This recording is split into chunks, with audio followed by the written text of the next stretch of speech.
In 1775, after the Battle of Bunker Hill, George Washington was commissioned as the top general of the Continental Army. He wrote to Martha, "My dearest, it has been determined in Congress that the whole army raised for the defense of the American cause shall be put under my care, and that it is necessary for me to proceed immediately to Boston to take up command of it." George Washington was born in the English colony of Virginia on February 22, 1732. He lived on a tobacco plantation with his father, mother, and 5 siblings. The George Washington Birthplace National Monument in Westmoreland County, Virginia, was built in 1896 to honor the location.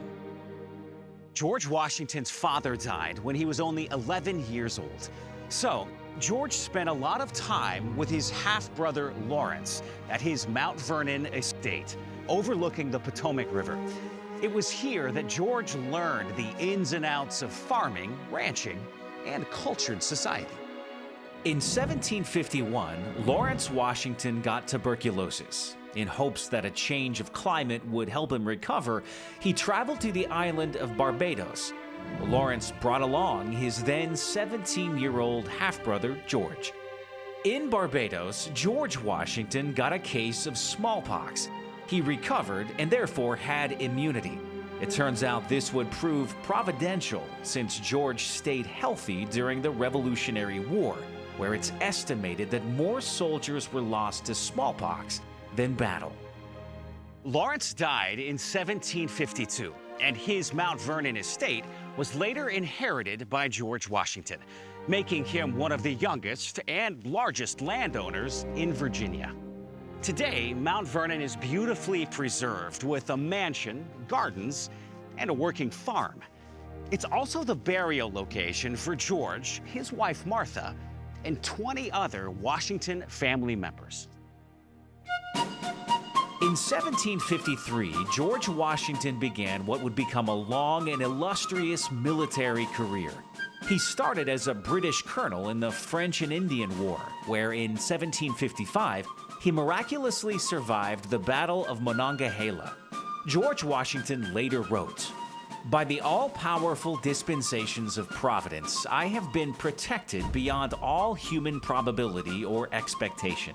For I had 4 bullets through my coat, and 2 horses shot under me, yet escaped unhurt, although death was leveling my companions on every side of me."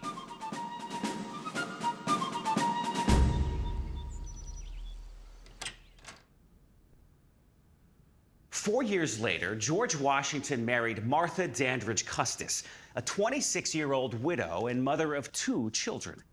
They continued a life of juggling farming here at Mount Vernon and George being called off to serve in the military.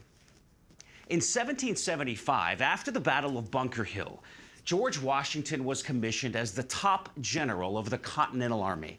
He wrote to Martha, "My dearest, it has been determined in Congress that the whole army raised for the defense of the American cause shall be put under my care, and that it is necessary for me to proceed immediately to Boston to take up command of it." You may believe me when I assure you in the most solemn manner that so far from seeking this appointment, I have used every endeavor in my power to avoid it. But as it has been a kind of destiny that has thrown me upon this service, I shall hope that my undertaking it is designed to answer some good purpose. I shall rely, therefore, confidently on that providence which has heretofore preserved and been bountiful to me, not doubting but that I shall return safely to you in the fall.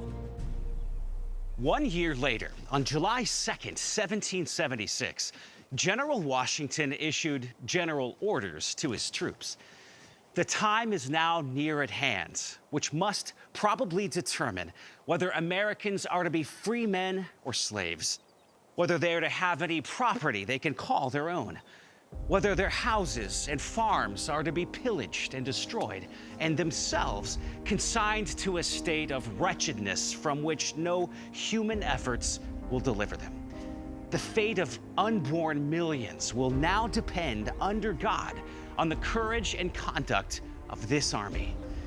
Our cruel and unrelenting enemy leaves us no choice but a brave resistance, or the most abject submission. We have therefore to resolve to conquer or die.